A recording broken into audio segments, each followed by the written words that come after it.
camera. Today is October 19th, 2015, and my name is Tony Hilliard. I'm a volunteer at the Atlanta History Center, and with me is Sue Verhoff, the senior archivist at the center. We're here today to record the oral history of Mr. David Blauser, who served in the U.S. Army during World War II.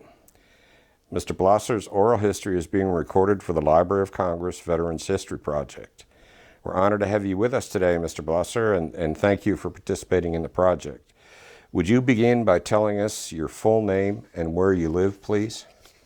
My full name is David Jacob Blauser, and I was born in Payson, Illinois. Okay. Can you tell us a little bit about your early years and growing up in Illinois? Well, we lived on a farm. I was born in the house that we moved here from, and that belonged to my grandparents. And I went to a school, in a one-room school with 8 grades, and we had to walk. We were about a mile from the school. We had to walk every home and back and forth. We didn't have any way of getting there. We didn't have horses to ride, but some people did. We didn't. And when I got out of grade school, I went to high school in Payson, Illinois, which is a small town about 2.5 miles from where we lived on the farm. We lived on a gravel road, and we had 140 acres that my grandparents farmed, and then my father and mother farmed. And I lived there until I graduated from high school, which was in 1941. And after I got out of high school, that fall was when the Pearl Harbor occurred. And at the time, I didn't, as I recall, never thought too much about it. I knew that in time I would probably be in the service, but I had no idea. And I wasn't anxious to enlist. So I worked for a trucking firm there in Payson, hauling livestock, and this is a rural area, and grain and all that, until for about 1.5 years.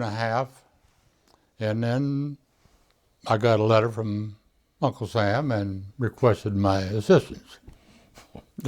So you can't argue with him. Just one question. Do you remember where you were when you heard about Pearl Harbor? No, I don't. Okay. I don't recall. Were you? I was in Payson area. That's all near as I can tell you. But where I was at the time. Did you know where Pearl Harbor was?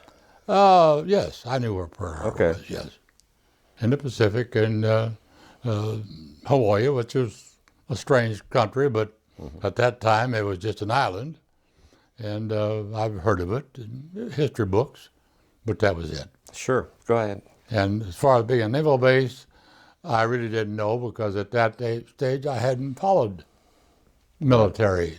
There wasn't any no reason to, and so it was just a place, and it happened, and I thought, wow, someday I'll probably be in there, but I'm in no hurry. I had 2 friends that enlisted in the Navy right off the bat, and they wanted me to enlist with them, but I wasn't that crazy about it, which was probably a good thing, because they never returned. Okay. And so I was told anyway. Anyway, I worked at the trucking line there until 1942 and the December of 42, and I received a draft notice. And so I went to Peoria, Illinois to be examined. And I didn't really think I'd be accepted, because I had 2 terrific earaches, which I'd been prone to for a number of years. And I thought, well, they'll turn me down for sure. But that was wishful thinking. They didn't. And I got my notice to report in Quincy, Illinois, to the post office.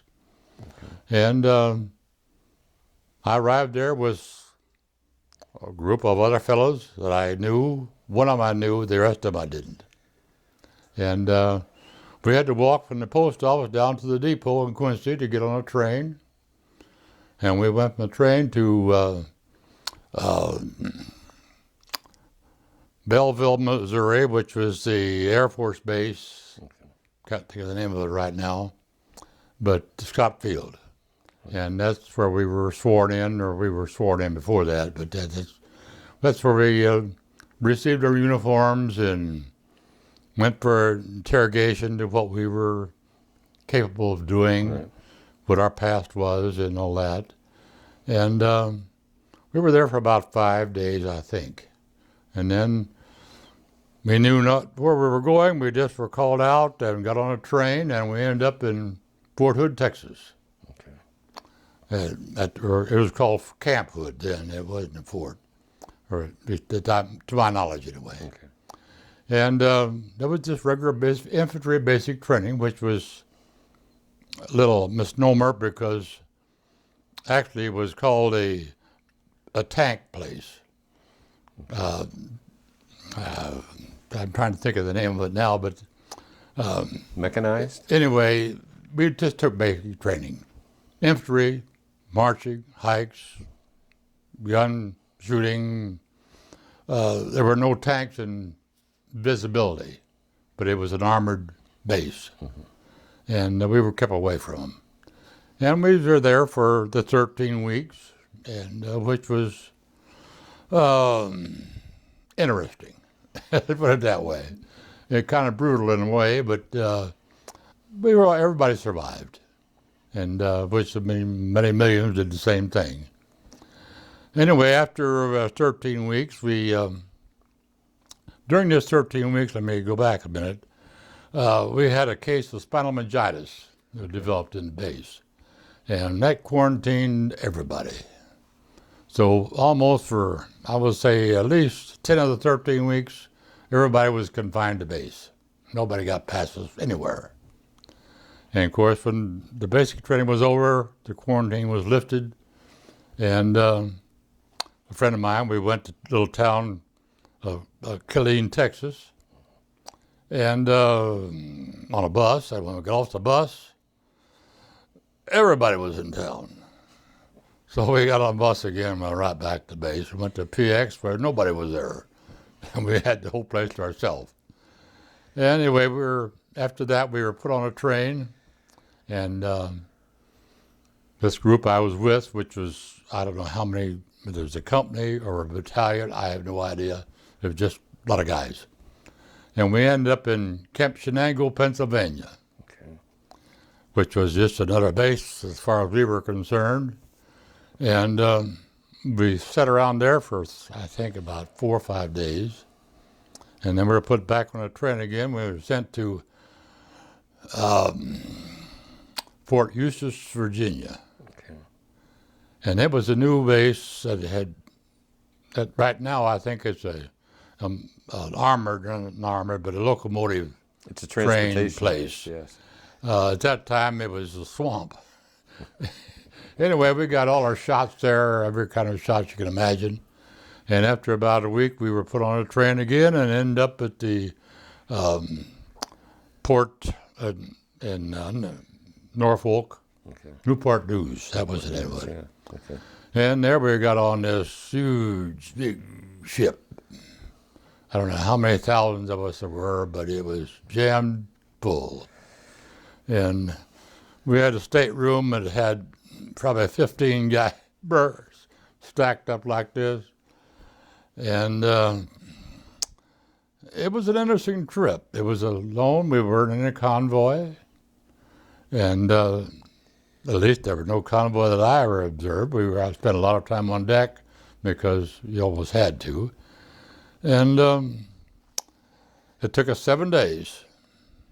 And it was get up, stand in line for about 3 hours for breakfast, and then go do whatever you wanted to for a couple, 3 hours, and then you got back in line for about 5 hours for supper. Was the crossing... It took that long to get fed. Was the crossing smooth? Yes, this is smooth. We had zigzag like this, all the way across.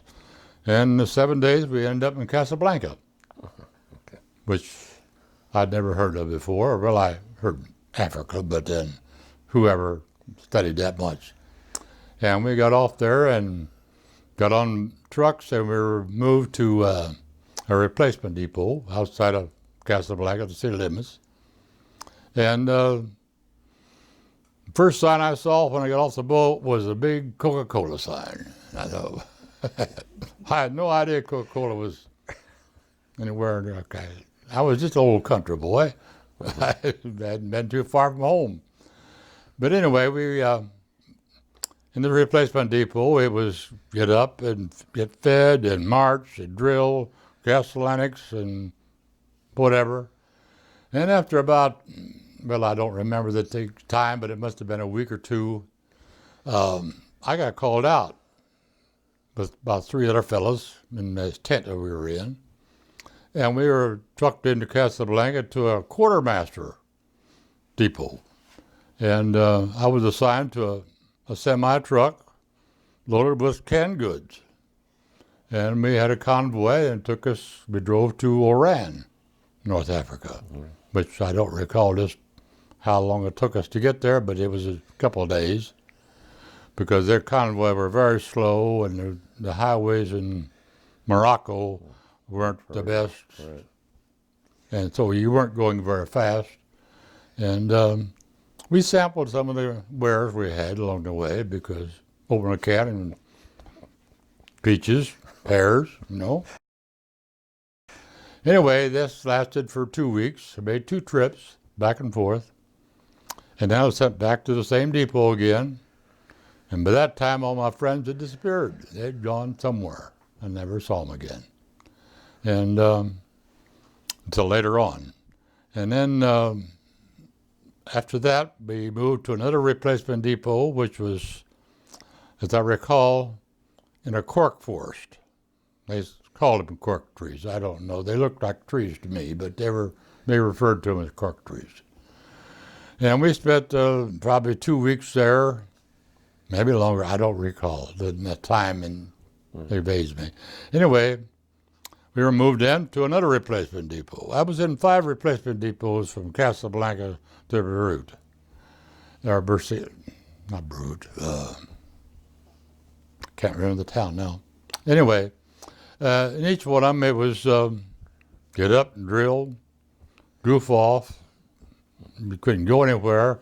One camp, we were close to the Mediterranean shore because they let us hike over to the beach and go swimming. And which we did once, the only time we had. Anyway, after I arrived over there in June, and by now we're in late November. Okay. And I ended up in Bizerti. That was the town I was thinking of. And I think it was right on the coast anyway, to a replacement depot there. And we spent, I don't know how long there, maybe a week, maybe longer, I don't recall. Anyway, they got put us, to my group anyway, we were put on an LCI, Land and Craft Infantry, which is a lightweight boat, ship, whatever they call it. And we crossed the Mediterranean to Naples, Italy. And there we departed into another replacement depot. This was in the, we were what we called replacement troops. We were called fodder. I mean, you know, we were just tossed wherever you needed somebody. They were trying to find the right job. But it was interesting. I mean, this all country, and all you had to do was just survive. And anyway, we was in this replacement depot, which was built on Mussolini's racetrack. Okay. That's what we were told anyway. But it was a racetrack. And we spent probably a week, 10 days there.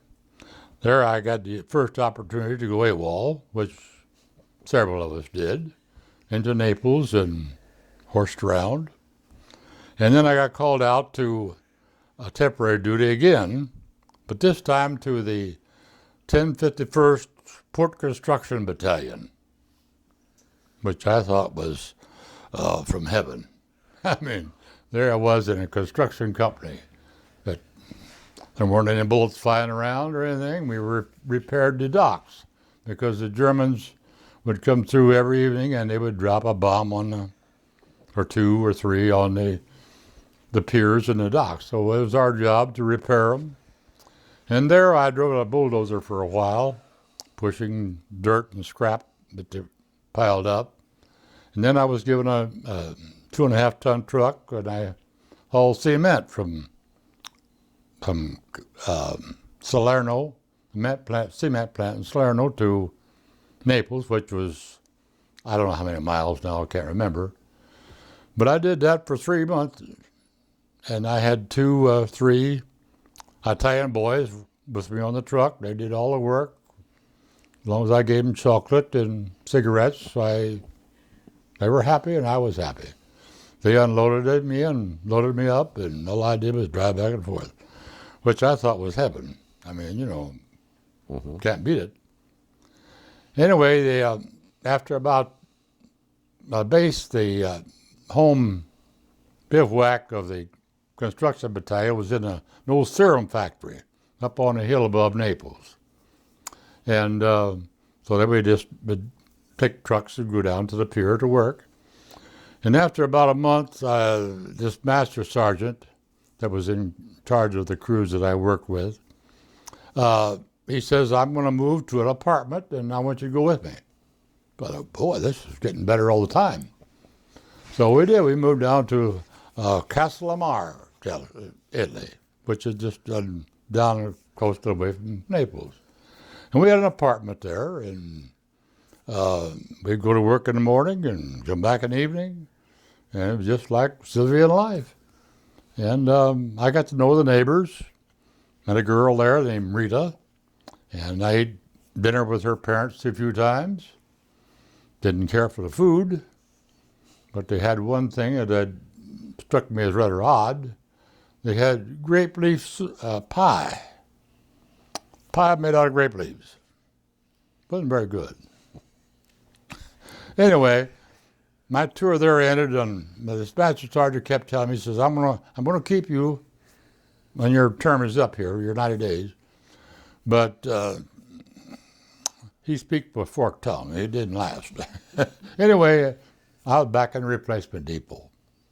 And About on a timeline, what year was this now? This was in 43? 44. 44, okay. Beginning of 44. Okay.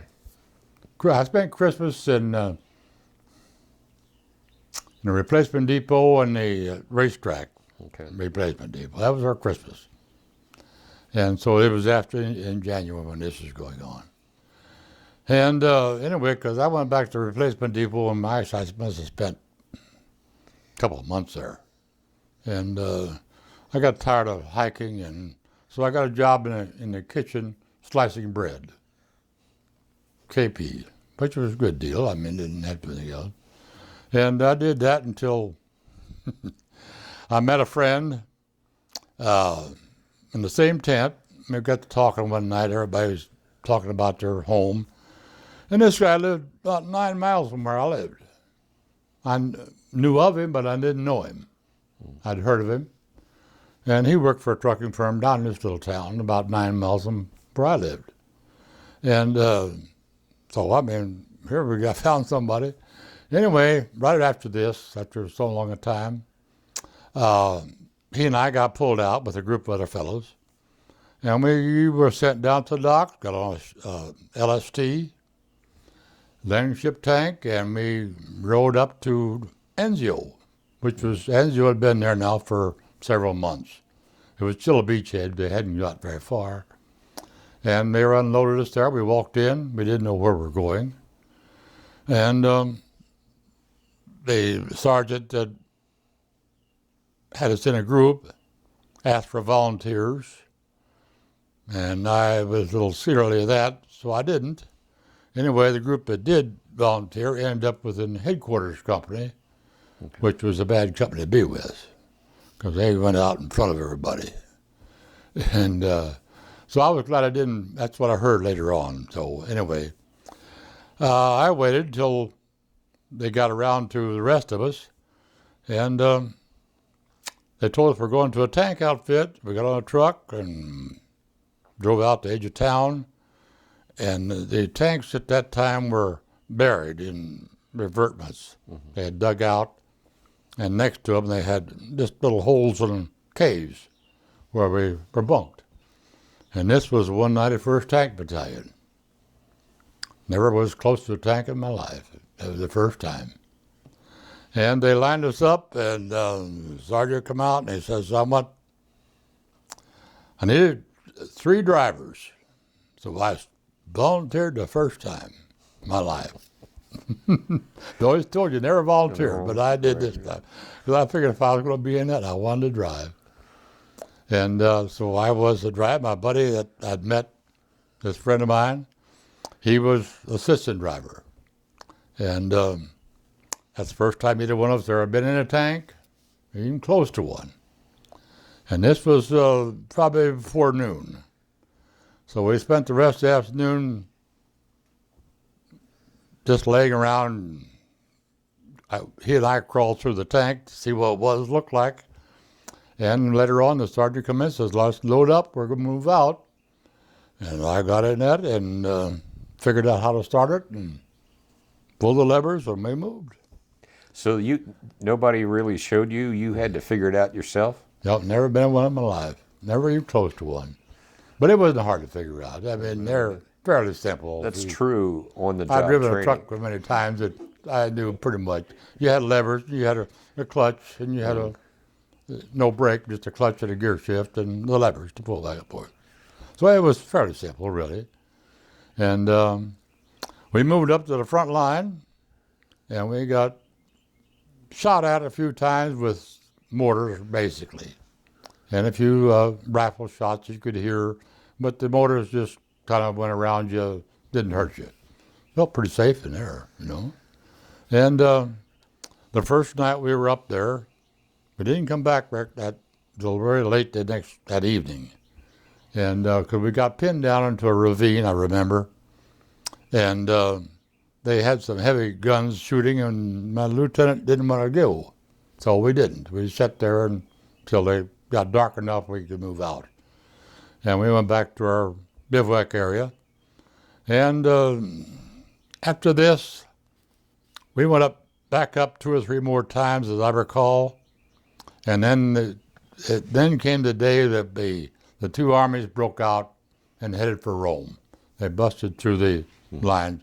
I mean, as an individual in a tank, you don't know what's going on around you. All you see is just what's in front of you. Right. I mean, you're just ignorant, really. I mean, you don't know. Anyway, we took off. Lieutenant said we're heading towards Rome, and we did. We just went rope. We got a few pot shots at us on the way, but nothing ever happened. And I think we were about the 3rd or 4th group going into Rome, and people were throwing flowers at you, and our head was sticking out the hatch, and we were just glory bound. Very exhilarating, you know. I can imagine. So we kept going up, we were just right on through Rome. And up on the other side of Rome, we stopped at a Lake Bracciano, as I recall the name of it. And we were relieved then. We sat there for 2 or 3 days, and my buddies and I, we went swimming in the lake, and can't remember much more of that. We worked around the tank and just horsed around. And then after 3 or 4 days we were there, maybe longer, I don't recall, not too much longer, we got ordered to move out again. So we moved back down to Naples, or to Anzio, got on a boat again, and they took us back to Salerno, Italy, which is down below Naples. And there we bivouacked, and we were heading for an invasion of southern France, is what we were preparing for. We equipped our tank with the snorkels at the back so we could go through the water, and waterproofed them. And then they put us out on LSTs so we could practice landing. We'd go out for a while, come back in, drive off, and we did that for 2 or 3 days. And then the call came, and we got back on the LSTs and headed for southern France. The beaches along, can't remember the town now, but it was around Marseille So you didn't go to England. You came around I never, Mediterranean. I never was in England. Okay. So you went right from Italy to the beaches. Yeah, I Okay. come up the back underneath. Okay. And we made the landing at southern France. And I don't remember the date. It was probably August something, as I recall. And we had a good lieutenant. His name was Weinberg. He was a Jewish boy from New York. And he took care of us all this time we had been in the tank. He was very good. And we had a good crew. And so we didn't run into the opposition, the southern France invasion. It was very easy. We just kind of drove in. We got pot shot at, but that was it. I mean, mortars, but there was nobody there to fight us, except just the tail end groups. And we moved pretty fast. And as we were moving up to the country, everybody had their heads out. And we run into sniper fire, and Lieutenant Bemberg got hit in the head with a sniper fire. It killed him. I didn't know he was hit until his head fell down in the turret, and the turret was open right behind the driver. And I looked around, and I could see his head, his body laying there. So we had to turn around and went back somewhere, and to the MASH unit and got rid of him. And they issued a new lieutenant to us, and he wasn't very good. Nobody cared for him. And we figured because he said he was from a Coast Guard outfit, which was strange. I don't know what kind of Coast Guard they had, but then he said something about the coast and the guard, and that was it. But he didn't know a thing about a tank, hadn't even been in one before in his life. And we figured kind of that he would have been punished. And this is where he ended up. And of course, we got him. Anyway, he wouldn't stay with us too long. I mean, he would get out. When we pulled up to a road block or something, he would be gone. And he didn't like staying in that tank, which I can't blame him a whole lot. Anyway, nobody didn't care for him, and there was very few words spoken because he wasn't there enough. Anyway, to make a long story short, we kept moving up through the area there in France, and as I recall, we were coming around a bend in the road, and I was in the lead tank because we had the lieutenant, and which is another thing I never cared for because I didn't like being in the front. Right. Anyway, there was another platoon ahead of us yet. And this other friend that I'd grown accustomed to, and I found out later that he had lived in a small town in Illinois, not too far from where we were. I never knew him before. Anyway, he was a gunner on this tank in front of us, this other platoon. And we were coming around just in the road. My engine died all of a sudden. For some reason, I don't know why, unless it was batteries or magnesia or mags, something went wrong. We couldn't run the turret, and so they radioed back to the T2 or the tank repair group, and they brought up another set of batteries for us, got us hooked up again. But in the meantime, this tank in front of us all of a sudden got hit with a German 88. And my friend come out the top, and he got machine gunned. And this was like 200 feet in front of us. And that kind of shook us up a little bit, seeing your friend where you were supposed to be, but weren't. And that was the first time I really got scared. And I was really frightened then. Anyway, we regrouped and moved on out. And several days later, I can remember moving up to a farmhouse, and the lieutenant stopped and he says, "So what do you think?" And the gunner says, "I don't know. Let's shoot it." So they did. And it was on the farmhouse that had been left abandoned, I think. Anyway, it was full of chickens. Boy, the chickens just flew out of that house and that shell hit. Anyway, that was kind of wasn't exciting, but it was something different anyway. And we kept moving, and could have been a few days later. I don't remember time. It's been too long ago. Anyway, we moved up into we spent 2 or 3 times at roadblocks, spent the night, and you had to stand watch, and like you would spend your watch from, say, 2 to 5, and somebody else relieve you, you could sock out for a while. Anyway, we did that to 2 or 3 different roadblocks that we set up, and then we moved into an area that had an open area out in front, as I recall, and there's some buildings. And I remember we drove into these 2 buildings, and the lieutenant made us stop, and he didn't know whether to go ahead or not, and the radio was chattering, and I was waiting to be told what to do, and the lieutenant jumped out, and he went over to somebody else to get some information. Pretty soon he come back, and we were sitting there. He says, well, let's back up and go around these buildings on the other side. So he says, back up. I did. I backed up. And as we cleared the edge of the buildings, we got hit by an German 88 gun, which we were scared to death of.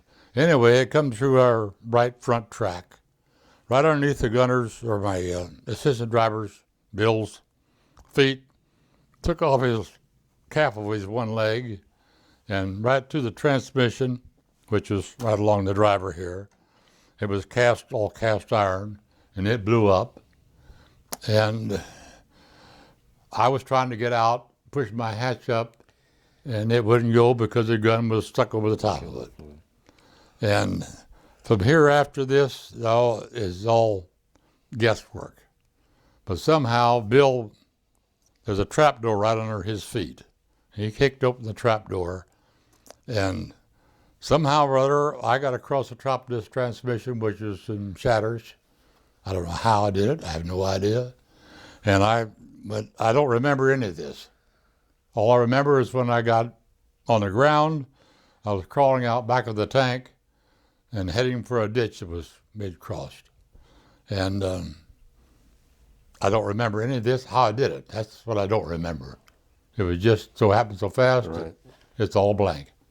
Anyway, I remember laying in the ditch, and I must have passed out because the next thing I remember, I was lifted up, and I don't remember anymore, but must have ended up in a MASH outfit, because the next time I woke up, I was in a huge tent with a big cast on this foot clear up to my knee, and I was laying there on a cot in a pair of pajamas and one shoe, one sock, and that was it. You were very fortunate. And a bathrobe. And I don't recall any of this in the past. It's just a big blank. But anyway, I have the metal that he took out of my boot and my foot. I got 3 big chunks of transmission metal that they took out. Some of that was in my foot, and some was still in my shoe. I think I dropped a piece, but then I'll find it. Anyway, they saved this for me, and I also had this Bible in my pocket. And you can see where the piece of shrapnel or the piece of the transmission or shrapnel, a little hole there, and it went through to, there's the shrapnel still in it, to chapter something of, my glasses are too small to print. But anyway, this was in my shirt pocket, because the reason I say shirt pocket, because of the clothes we had then had big pockets on the side. They don't have them nowadays, and the Army doesn't. And they had huge pockets right here. Well, I couldn't keep anything in my pockets here because the hatch in the tank was just so big, and I couldn't get my hips through it if I had stuff in my pocket. So you had to put everything here. That way you could scrunch your shoulders and slide in. That's why it was up here. Well, Pardon? How tall were you at the time? I mean, did you have difficulty? I just listened to you talk about getting in and out of the tank. Oh, if the hatch was open and nobody was shooting at you, you just crawled up there and slid in your feet and first, and your seat was right there. And it was so you could raise it up and down, because when you raised it up, your head was out the tank, and you could see what you were doing. But when we were buttoned up, the seat went down, and you had your periscope, which is about like this in front of you, and you saw everything through that little periscope, which is kind of hard to do. I mean, if you're driving, because you can't see over here, all you can see is just what's in front of you. Was the 191st, was that part of Patton's army? They may have joined Patton somewhere in France. Okay. But and as far as Africa, I don't know, because they were ready to fight in Africa too. Right. In fact, I have this book here on the 191st. But and of course they went on to Berlin.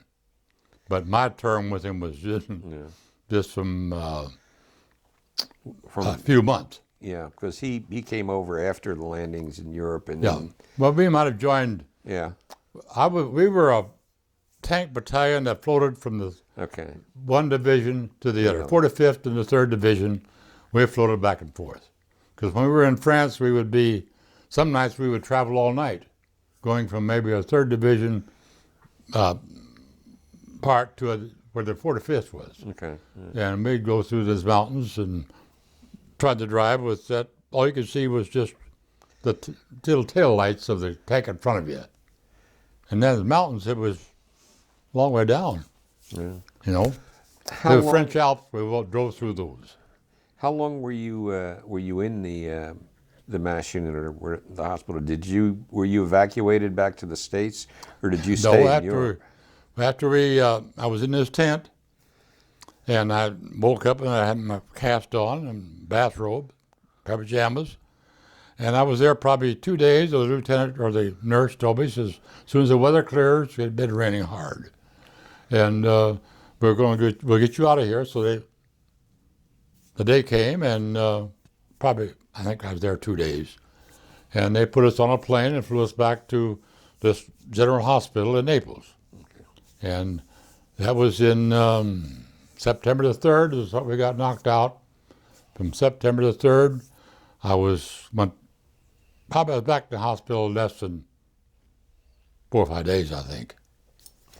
And I spent the rest of the time in the hospital. They operated on me again when I was there, took some more stuff out of my foot. And then after I was in the main building for a while, then they put us in a barracks outside in the on the grounds. And there we sat and get up in the morning, and they would come through and dress your foot and your injury and play cards, go see a movie, and that was it. And I was there from September till December. They forgot about me. December of 45 or 44? Yeah. 45, yeah. Okay. And I spent Christmas there. And right after Christmas, we had a new doctor come in. And he came in and looked at me, because my foot all this time was draining. Okay. That was one reason I was still there, I think. Anyway, to go back a bit, my assistant driver that got hit the same time I did, he ended up back in Chicago at Hines General Hospital within a week. And I spent 5 months in the hospital in Naples. Anyway, this lieutenant came through, a doctor, and he says, "What are you doing here?" And I said, "I have no idea. I've been here since September." And he said, "We're going to get you out of here tomorrow." So by golly, he was good to his word. Next day I was on a plane, and they flew us to Casablanca. And we spent a day there in the hospital, and then they put us on a plane, a big plane this time, and we flew across to, they had a stopping point halfway across the ocean. What's the name of the Azores? The Azores, yeah. Mm-hmm. And we landed there, refueled, and then we took us to the Air Force Base Hospital in Coral Gables, Florida. And I spent a week there, maybe a little longer than a week, a good week anyway. And I went AWOL there for a few days, and which every GI will do just because he wants to, I guess. Anyway, after I was there for about a week, I had a forged pass that the guy, sergeant, had signed the captain's name to, and I went to town and met a girl there in the PX, and her mother run a nightclub in downtown, and so I had a good time. I mean, I was on crutches, and I didn't have any clothes, but I borrowed a uniform from a sergeant, so I went to town as a sergeant. I was only a corporal. But anyway, I got by with it, and I come back to, everybody has scuttlebutt, you know, and you hear there's going to be another call out or another movement, and I got heard about it. So I went back to camp, or back to the hotel, crawled in bed, took my clothes off, and got my pajamas back on. And I hadn't had any clothes since September now. I mean, I had just pajamas and robe, and that was it. One shoe. And crawled back in bed. About that time, I got called out again. They put me on a stretcher, took me down to the lobby, and they found out then that I was AWOL, but I had my head covered up. And about that time, they picked me up and then put me on an ambulance, and out to the airport we went, and I ended up in Winter General Hospital, Topeka, Kansas. Okay. And there after I was there for a while, I called my folks. They come down, picked me up. I got my first furlough, 21 days, and I went home on crutches. I got my clothes in. First clothes I've ever had for 6 months almost. And went home. There I met my buddy. He got a furlough from Hines General Hospital in Chicago, and we palled around for a while. And anyway, I spent 21 days and enjoyed it. And then I went back to the Winter General, and there I wasn't there too long. I was there long enough to go to town a few times and maybe a few weeks. I had a choice to go to either Fort Custer, Michigan, which is a rehabilitation convalescent area camp, or Fort Custer, Fort Carson, Colorado.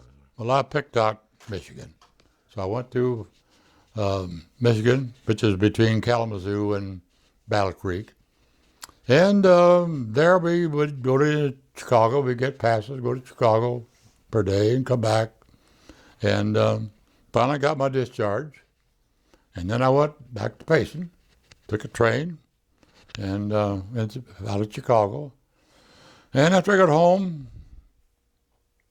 it was kind of strange. It was nothing to do. Friends were gone. Well, how many years had you been away by this time? By that time, I'd been gone like 2 years and 5 or 6 months, something like that. And a little over 2 years and a half. Okay. And so I was home free then, and I went back up to where I used to work before, and that didn't appeal to me. So my brother was living in St. Louis, and the farm didn't appeal to me yet. My dad wasn't ready to quit. So I went to St. Louis with my brother. We lived in a boarding house, and I got several jobs down there. Nothing was interesting. I got a job as a supervisor at Greeby Motors, an automobile dealership, and I was supposed to tell people what was wrong with their cars and get some mechanic to work on them, and I wasn't qualified for that job. It didn't last long, and they knew it. Anyway, they let me go, and after a week or two, and which was fine with me. I didn't really care. I was free and having a good time. And after that, I went downtown and got a job in a pill factory, making pills, Warner Drug Company. And they had these big cement mixers, and these pills would come out, just raw pills, and I would pour the diet, sugar, and syrup on them, and they would turn around, and that was my job, and it was boring. But I lasted there a couple, 3 weeks, and left there, and Then I got a job driving a school bus out in St. Louis County to a private girls' school, little primary school. And I did that for that winter. And then come spring, I got a job with the Toledo Scale Company in Toledo, Ohio. So I got on a train and went to Toledo, and it was a job, 9 months of training on a GI Bill to repair scales of all types. And so I went to school there, and after about a month there, I met my wife. My friend that I was rooming house with, it was his sister. And he had to go pick her up one night. So I went with him and met my wife, and 3 months later we got married. And Just swept you by off that your time my feet. training was over, and my nine months training. So I was assigned to an office in Peoria, Illinois. Okay. So about that time she had an appendix operation. So I went to Peoria by myself. And this was in September. We got married the 7th of September, and right after that, we had a week honeymoon, and that was it. And I drove back and forth between Peoria and Toledo till December or January, and then she came to live with me. And I was in Peoria for probably a few months, and I got transferred to Aurora, Illinois, to an office there. And I was there for what? 4 years, I guess. And I'd gone into sales at that time, which I didn't care for at all and wasn't a very big success at. And by that time, my dad had decided he wanted to leave the farm, and he bought a grocery or a hardware store in the little town of Payson. So we moved to Payson. And we moved into an old farmhouse out to about 2 miles out of town. No running water. We had electricity. No outhouse, no bathroom.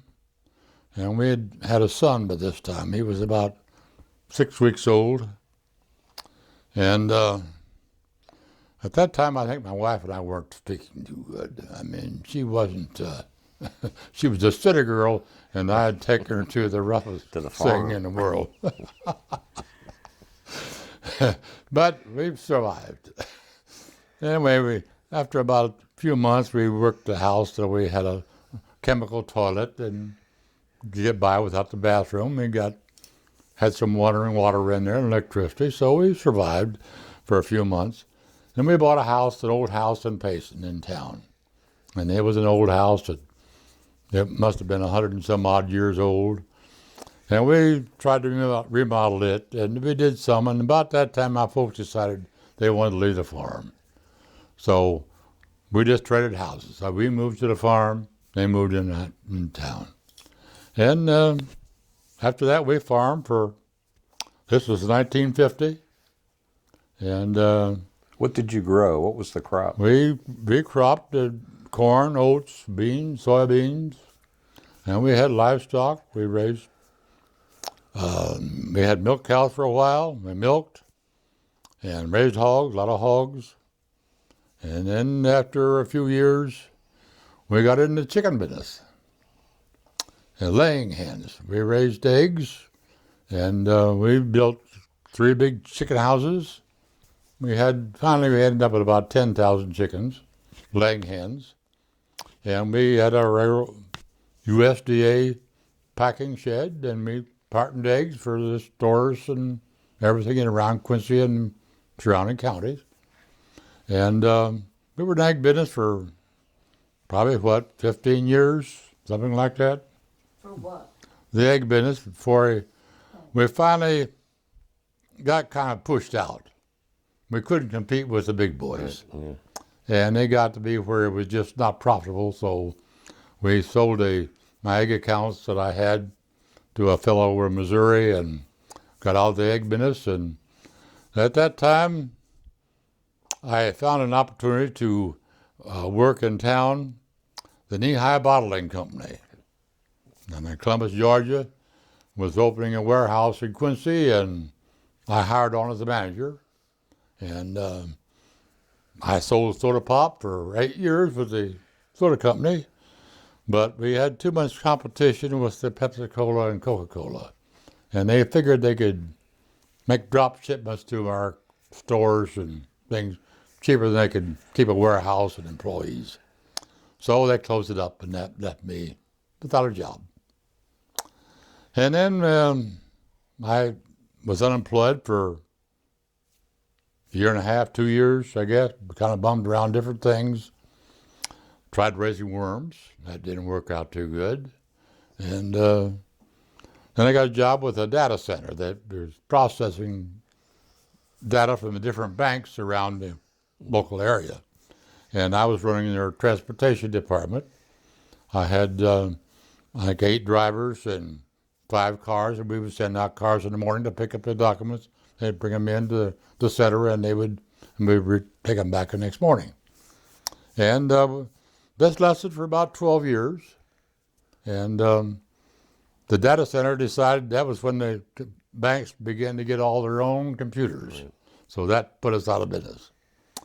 So, but the company I was working for was bought out for another company, and another company bought them.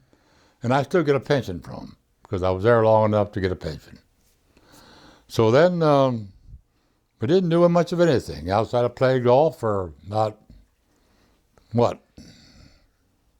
8 years, I guess. We just kind of enjoyed life, traveled. And you're living where now? We were still living on a farm. Oh, okay. Yeah, okay.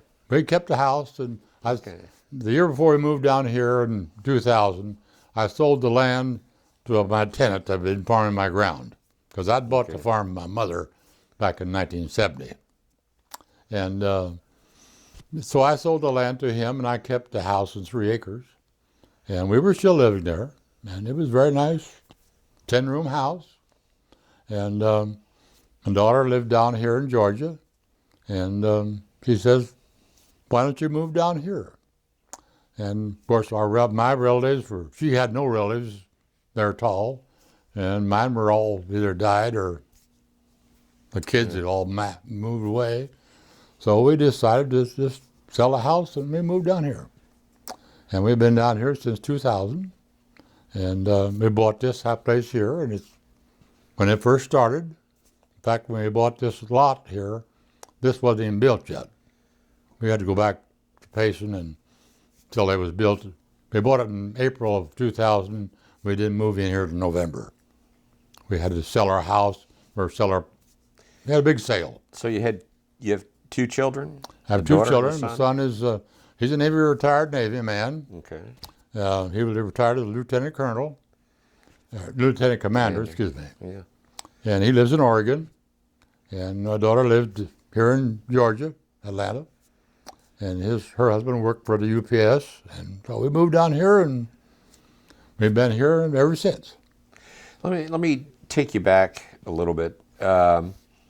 When the war ended, at least in Europe, when you heard that Germany had signed the armistice or had given up, essentially, you were in the hospital at the time? No, I was discharged. You were out. Okay. Yeah, I got discharged May the 30th, 1945. Okay. So the fighting was still going on in Germany. Okay. So the Bulge. Okay. I somehow or other I lost a year in there, but that's okay. Yeah, I was just curious. Through that, but then. What was your reaction when you heard that? Well, I mean, it probably didn't affect you. You were. I was out. You were out. Yeah, I mean, I was glad to see it all end because I'd seen what was going on, and it was brutal. I was so thankful for was the fact that my tank got hit when it did. Right. You may not want to get hit, but I was glad it did because I missed the Bulge. Right. Because my outfit went through the Bulge. And reading all about it, and I read all about it all the time because I got World War II magazines here, and it was brutal. And I don't know how I lived through that or not. It was terrible what they went through. You were very lucky, I mean, in the situation you were in, still have your leg and Yeah, I was very fortunate even to get out there because I had to go over top of that busted transmission because what had hit us was a armor piercing. If it had been an explosive shell, it had busted, right outside as it hit. But this came through and it went right through the transmission. Evidently unturned my legs and on out the other side because this was through the track part, which is very tender. I mean, there's no armor down there. all in all, it was a good day for you. Very good day. I mean, it happened so fast, I don't recall even what I did to get out of there, but I got out. Let's put it that way. How I did it, I don't know. There must have been enough of that transmission still in shape to get me to get over the top of it. Yeah. Because it came through probably in the base part of it. And maybe the first part was still intact enough. Had to be, otherwise I would have been crawling across gears. Yeah. I'd have lost some hands or something.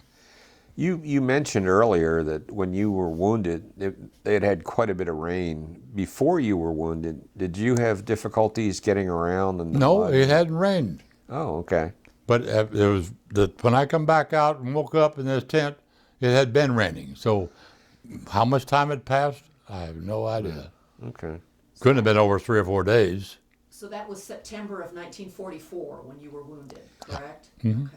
September the 3rd, I'll never forget it. Boy.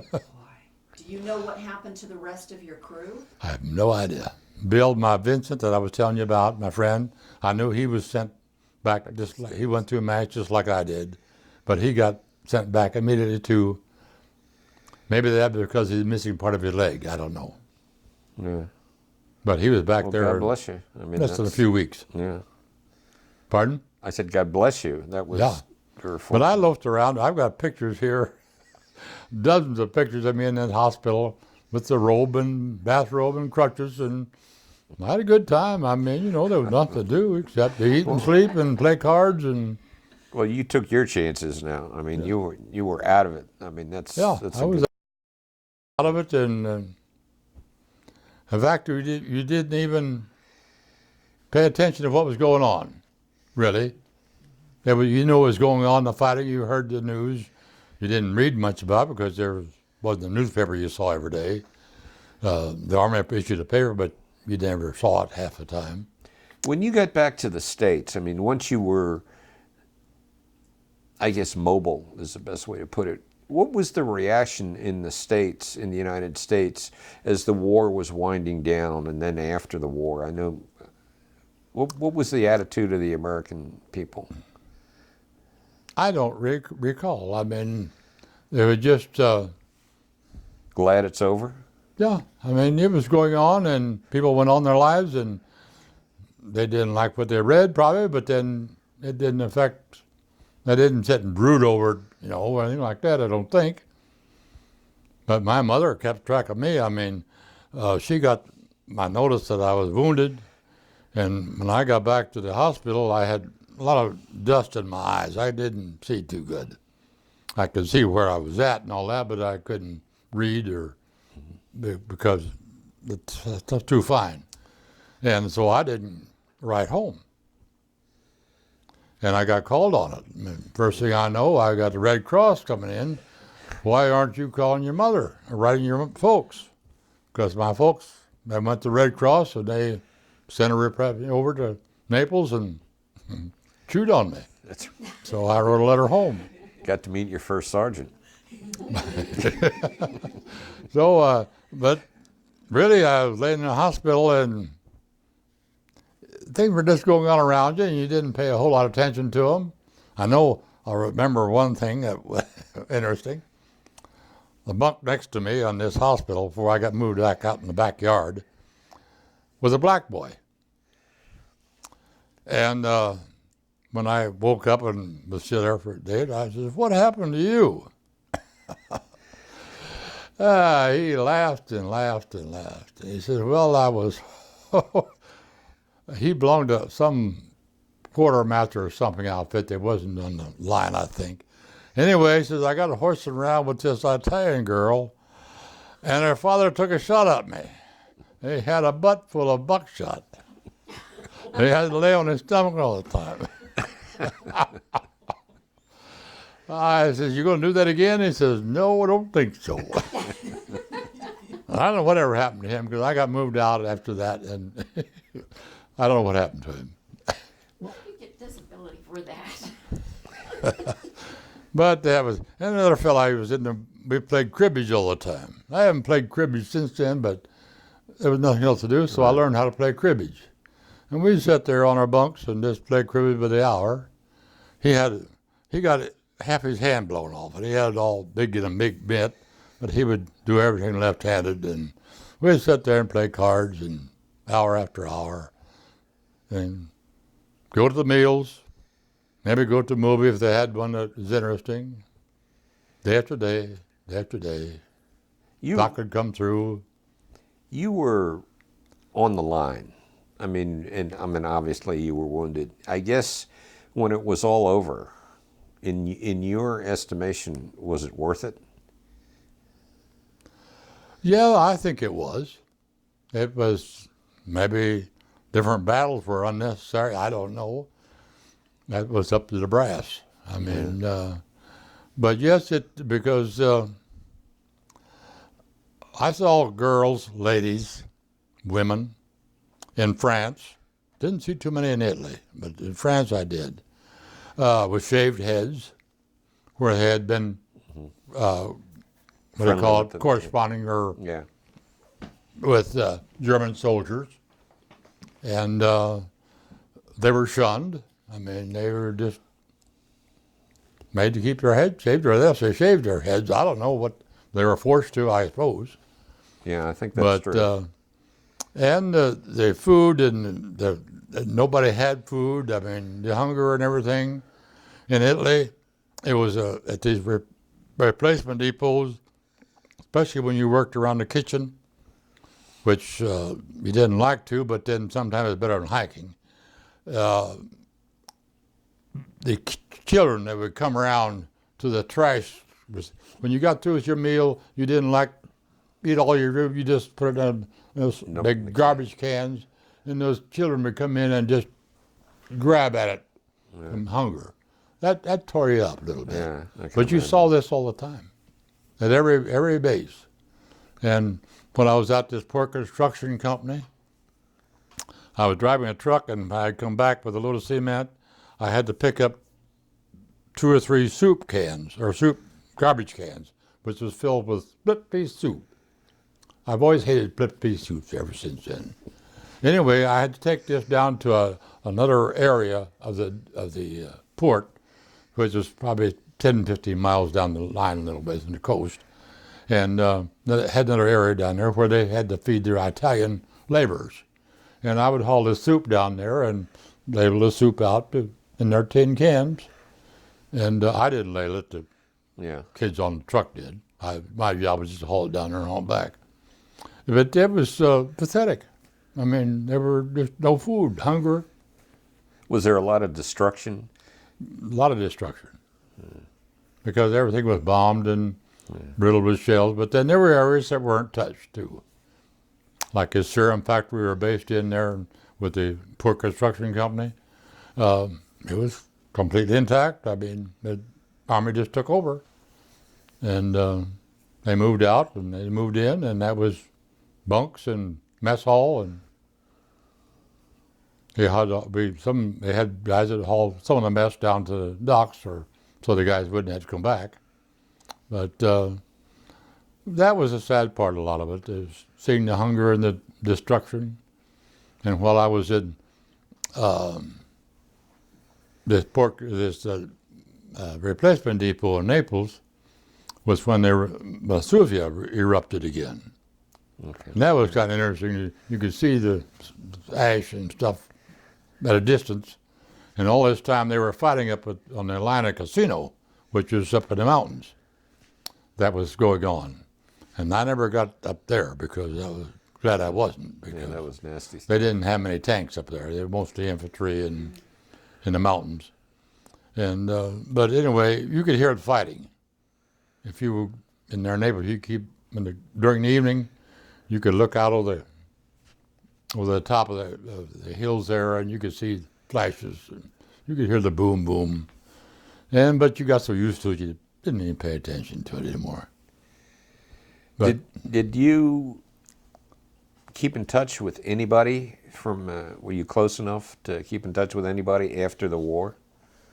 no, I didn't. Well, I take that back. I did too. Because there in Quincy, one day I was in town, and we were out of the Army, and I was in town, and I was running across this fellow that lived out of a little town about 7 or 8 miles from Payson, and he had went in the Army with me. But we got separated down at Fort Hood. When I shipped out to that tracking company, he stayed there, and when I got back, he was gone. And I can't remember where he ended up at. But anyway, he was discharged and out of the service. And I run into him one day. And that's about the only one I've ever run into afterwards that I went in with him. Yeah. Well, you moved around quite a bit. And what happened to him, yeah. we got separated, and what outfit, I don't remember. He told me, but I can't remember what it was. But outside of that, I think maybe I saw one other person that we were enlisted with or went in with us, but I lost track of him right away. So I don't know what happened to him even. But he got out safe. I don't think he ever was sent out of the States. Oh. Some were lucky. They just got statewide duty, and that was it. I was not lucky. But then I was lucky too. I look back at it as a learning experience. I can't say I hated it because I didn't. I enjoyed it. I was a little country boy now that lived a farm, and hey, I was seeing things that never dreamed of before. I was in Europe. I mean, I was overseas. How many of my kids back home ever got it left? Yeah, that's true. The fellows that I knew at home that were a little bit younger than me, were 4Fs. They farmed, and they did not 4F, but they got deferred. Was there any residual damage to your leg or your foot after? I walk around. Yes, I got a hole in the side of my foot, but it doesn't bother me. When I got off crutches, I was bound determined I was going to walk normal, and I did. It hurt. It hurt like hell. I can imagine. But I just kept at it and kept at it and kept at it, and then pretty soon I could just walk as normal as anybody else. But every once in a while I'll step on something wrong, and I'll go down. I mean, those were fair-sized chunks of metal that they. Yeah, they were pretty good-sized chunks. Souvenirs. All those didn't go in my foot. A couple of them did, or several of them did, because I got a hole in the side of my foot. And, of course, it's filled up with gristle now, or not gristle, but whatever you call that. And I have it shaved off every once in a while because it gets too big. And it's painful. If I don't keep it trimmed every 3 months, it'll get in there at night and I go to bed, but it'll just sit there and Does the VA do that for you? Pardon? Does the VA do that for you? No, I go to just a foot doctor here in town every 3 months, and he trims it. The Medicare or whatever pays for it. Okay, yeah. But I used to go to the VA. I did regularly until a year ago. And the doctor I had been going to here for all this time retired, and I'd have him. But this time now, all this VA erupted. Right. So I just haven't even tried to go back. Yeah. And I go to doctors around here locally, and I have insurance. And But that's quite a trip from here to the about VA. 25 miles. My daughter would have to take me. Yeah. And at first I drove down, my wife and I, but then she got to where she would take me. And because here about 2 years ago, I lost the sight of this eye. Had a blood spot right in the center of it. So I can't see anything out of it. And I don't have good balance since then. I walk with a cane now, and I have to because you just lose an eye and you lost your balance. I mean, you're not steady. Well, I'll tell you, you look good. I mean, and you're pretty aware of things. Hey, that's good country living. Yeah, you lived out there. We lived on the farm for 47 years with Feeding them her. hogs. And raised 2 kids on the farm and small school area, and it's a great country. What we like to do at the end of the interview is just give you the opportunity to expound on anything you want. It's your editorial license period. You know, your comments about anything, the war, the country, whatever it was. I mean, you know, you did your part for the U.S. Yeah. and you can. Well, I don't. The war, nobody was ever going to change it because it was going to happen, and it did. And the wars we have today, I really don't know. I think at times we don't have any business being there. They're never going to cure them and never going to straighten them out. They're always going to be there. And we can send men over there and they're going to die. And 10 years from now, 15, it's going to be the same thing as we got now. It's never going to change. You can't change those people. No. There's no way to change them. They keep people, train them. They can't even train them, in my opinion. It's just, but what else do you do? I don't know. I'm glad I'm not a politician and have to make these decisions because in the first place, I think I would have I don't want to be an isolationist either. Right. Because I'm against that. You've got to have, but then you can't change a population or what do I want to say, a way of life people have in other countries. You're not going to change them. You may change a few of them, but you're not going to change all of them. I don't think. No, I don't. I agree. I want to thank you for telling your story. It was a good story. And I also want to thank you for your service. Well, thank you. I appreciate it. We appreciate it. And I mean, that's the reason we do this. I want to thank you for your service, too. Thank you. Reciprocal. But really, we appreciate your time. It's important for you to talk about your experience. And this is the opportunity for people to hear it. You know, I've always thought that because I believe this. I regret very much all the time I spent with my grandparents and my parents and never asked questions. Now you sit back here and you think, I wonder what Grandpa did before that. I wonder what Grandma did before that. I wonder how they did this. I wonder how they did that. we have found that the families of the veterans are the ones who really appreciate these interviews more than anyone else. Well, I don't regret my experience at all. To me, it was a great thing I went through. I mean, otherwise I may be still back there and plowing the back 40. I mean, You made history. yeah, I'm part of it, and so I'm proud of it. I mean, I enjoyed it. I didn't really like being shot at. I mean, that kind of shakes you a little bit. But outside of that, hey, it's interesting. I mean, what's going to happen next?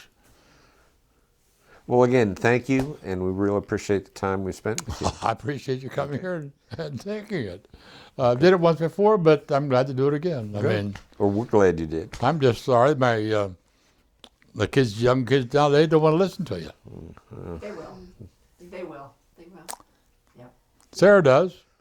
My son does. I talked him into joining the Navy, and he spent 20 years in it, and he had a great life.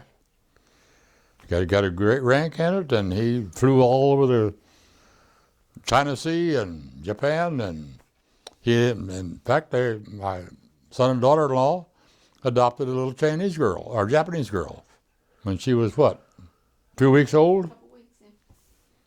And she's the one that's in Iraq now, teaching English school. Really? She's Japanese. So, I mean, we kind of crossed the border, and family-wise. But I can look back and I've enjoyed life. That's good to hear. I mean, that really is good to Enjoyed hear, life. because there's some folks who can't say that. I'm just sorry I'm as old as I am. I wish I could go. I don't want to go back too far now. Don't get me wrong. I mean, there's a limit to it. Well, I can go back a few years when I was able to do things Yeah. on your own. And nowadays, I can't see well enough. I still drive a little around locally, but nowhere, any place else that I'm not familiar with, I don't even try. Well, not with one eye. Well, you've had some adventures. I mean, you can go back and Yeah. remember things and Well, my grandkids Reminisce. and my daughter may take us places. We would just got back yesterday from the weekend up in the Hemlock, which is up in the mountains above Bryson City. oh, okay. You know where it's at? Yeah. We spent the weekend up there. We got back last night. Our So, granddaughter and her husband took us. So they take care of us, and we appreciate it very much because we're getting to the point we need Yeah. taken care of. Hate to say that, but then comes a time in your life when you do. Happens to us all. Happens to us. And I'm just all in favor of keeping it going. That's right. We're glad you're still going too. Anything else? No. I'm about Thank talk. you. I don't know. If I've covered everything, there's probably a lot of stuff in between, but I don't recall it right now. But It's okay. It was I good. can lay in bed tonight and think, damn, why did I just tell that? Well, if you think of something later on, write it down and send it to us, and it'll stay in your folder. But Well, thank you. anyway, I've enjoyed it. Let's put it that way.